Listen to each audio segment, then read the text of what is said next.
Hello class, today we start radiation. Radiation में ये last lecture है अपना अबाउट टू रेडिएशन। ध्यान देना यहाँ पे।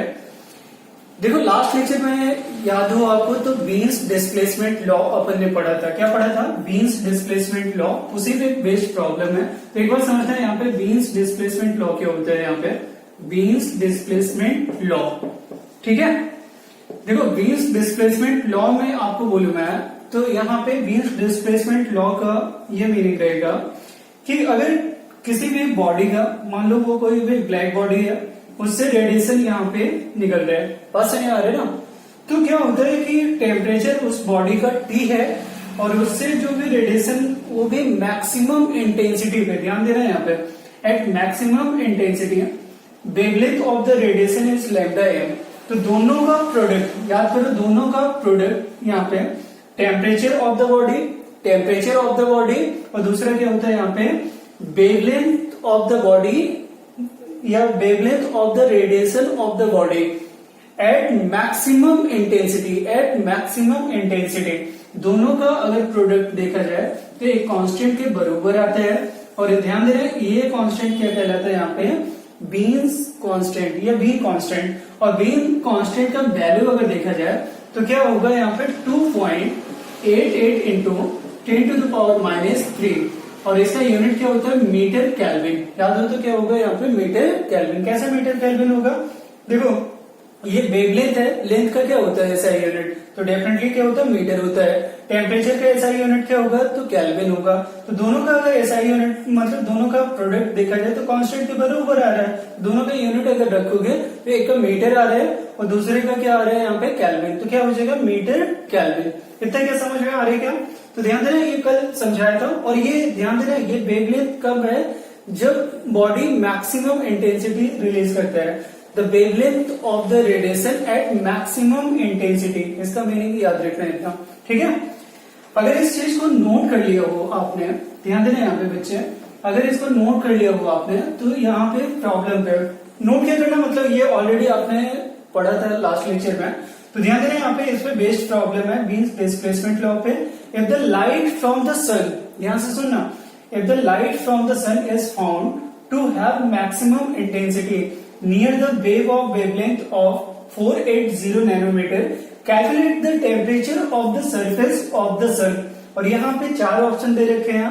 एक दे रखा है यहाँ पे 2000 केल्विन, दूसरा दे रखा है 4000 केल्विन, और तीसरा क्या दे रखा है यहाँ पे 6000 केल्विन, और लास्ट क्या दे रखा है यहाँ पे 8000 केल्विन। यहाँ पे क्वेश्चन क्या है ये समझो। यहाँ पे बोल रहा है कि सन के सरफेस पे, समझो यहाँ पे जब मैक्सिमम इंटेंसिटी होता है, जब इंटेंसिटी मैक्सिमम होता है तो वेवलेंथ यहाँ पे उस पर्टिकुलर, अगर देखा जाए इंटेंसिटी के लिए तो कितना दे रखा है यहाँ पे 48 नैनोमीटर। किसके अकॉर्डिंग, क्वेश्चन के अकॉर्डिंग अगर चला जाए तो यहाँ पे लैम्डा मैक्स, यहाँ पे लैम्डा एम का वैल्यू कितना आ रहा है 480 नैनोमीटर। लेकिन कब, जब इंटेंसिटी मैक्सिमम है, जब इंटेंसिटी मैक्सिमम है। तो ये बोल रहा है कि सन का टेम्परेचर, सन के सरफेस पे टेम्परेचर क्या होना चाहिए। तो आप मुझे बताओ कि temperature multiply by lambda M becomes to B के बराबर आएगा कि नहीं। तो क्या यहाँ पे T is equal to B by क्या हो जाएगा यहाँ पे लैम्डा एम। तो ध्यान देना यहाँ पे B का वैल्यू कितना होगा, तो यहाँ पे B का वैल्यू ऑलरेडी अभी समझाया था आपको 2.88 और इंटू 10⁻⁴ कितना आ जाएगा यहाँ पे -3। इसी तरीके से लैम्डा एम का वैल्यू तो यहाँ पे दे रखा है, कितना दे रखा है यहाँ पे 480 नैनोमीटर। अब नैनोमीटर को ध्यान देना, यहाँ पे मीटर में कन्वर्ट करोगे तो इंटू 10⁻⁴ कितना आ जाएगा -9। इसको सॉल्व करके जो रिजल्ट आता है वो 6000 केल्विन। क्या आता है रिजल्ट यहाँ पे 6000 केल्विन। तो ध्यान देना यहाँ पे इस तरीके से रिजल्ट यहाँ पे निकल के आ रहा है। कौन सा ऑप्शन सही रहेगा, C option is the right option. इसको चेक कर लेना, आप कैलकुलेट करना, कैलकुलेटर से खुद से कर लेना और सॉल्व करके कितना आएगा नियर अबाउट 6000 केल्विन। अब आपको बताऊं ये किसने सॉल्व करके दिया था, तो ये अकॉर्डिंग टू बीन्स। बात समझ आ रहा है, बीन ने इसको सॉल्व करके समझाया कि सन के सरफेस पे जो टेम्परेचर होगा वो 6000 केल्विन के अप्रोक्सीमेट। इससे पहले के कई सारे साइंटिस्ट ने भी बोला था कि सन का टेम्परेचर, सन के सरफेस पे टेम्परेचर जो होता है नियर अबाउट 6000 केल्विन के होता है, लेकिन उनके पास कोई प्रूफ नहीं था, कोई वेरिफिकेशन नहीं दे पाए थे। बट इसने प्रूफ के साथ समझाया कि सन का टेम्परेचर कितना होगा 6000 केल्विन के नियर अबाउट। जैसे ही ये रिजल्ट आया तो समझो वो जो पहले के साइंटिस्ट थे उनकी आत्मा तो खुश हो गए होंगे। और क्यों आत्मा खुश हो गए होंगे? तो डेफिनेटली इसलिए क्योंकि अगर देखा जाए तो उनकी आत्मा इसलिए खुश हो गई होगी कि भाई अरे सभी लोगों ने बोला, किसी की बात मानी लेंगे लेकिन फाइनली इनकी बात तो सुनेंगे ना, बस आ रहे थे। इस तरीके से टेम्परेचर यहाँ पे कितना आ गया, यहाँ पे 6000 केल्विन। अब ध्यान देना, यहाँ पे एक मैं कॉन्सेप्ट समझा रहा हूँ, उसको ध्यान से समझना है यहाँ पे। और याद रखना, कोई भी फिजिक्स में ये चीज हमेशा याद रखना कि कभी भी कोई भी प्रॉब्लम है, बात समझ आ रहा है ना, जब कॉन्सेप्ट आप पढ़ते हो साथ साथ अगर उसके पहले अगर आप प्रॉब्लम करते जा रहे हो तो समझो यहाँ पे फिजिक्स आपको समझ में अच्छे से आ रही है। मैं कई लेक्चर में आपको बोला है ये बात कि आप, और ये टेक्निक होती है पढ़ने के फिजिक्स के, आप कोई भी कॉन्सेप्ट पढ़ो उस पर बेस्ड 2-3 प्रॉब्लम अच्छे से कर लो तो क्या होता है, कॉन्सेप्ट या 2-3 नहीं, जितना मैक्सिमम आपसे पॉसिबल हो, तो उससे क्या होता है फिजिक्स के कॉन्सेप्ट और अच्छे से आपके बिल्डअप हो जाते हैं। अब ध्यान देना, एक पॉइंट और समझाता हूँ यहाँ पे।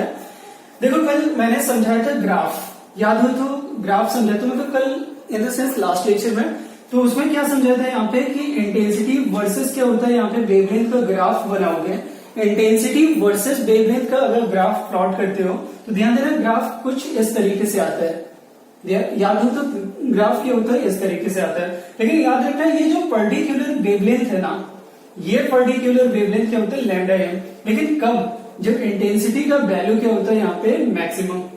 इधर आप इंटेंसिटी प्लॉट कर रहे हो, इधर क्या प्लॉट कर रहे हो यहाँ पे इंटेंसिटी, इधर क्या प्लॉट कर रहे हो वेवलेंथ, इधर वेवलेंथ इधर इंटेंसिटी। ये जो यहाँ पे वेवलेंथ है, बस समझ आ रहा है ना, ये वेवलेंथ का वैल्यू मैक्सिमम इंटेंसिटी पे है। तो एक चीज यहाँ पे समझना कि अगर कोई भी ब्लॉक है, अगर कोई भी बॉडी है या ब्लॉक है, ठीक है, या मान लो यहाँ पे ब्लैक बॉडी है, उसका टेम्परेचर क्या दे रखा है यहाँ पे T, और साथ साथ क्या होता है यहाँ पे टेम्परेचर के साथ साथ इससे जो भी मैक्सिमम इंटेंसिटी पे यहाँ पे रेडिएशन इमर्ज आउट हो रहा है उसका वेवलेंथ लैम्डा एम कंसीडर कर रहे हो। क्या कंसीडर कर रहे हो यहाँ पे लैम्डा एम। तो ध्यान देना यहाँ पे दोनों का product T into lambda M किसके बराबर आता है, कांस्टेंट के बराबर।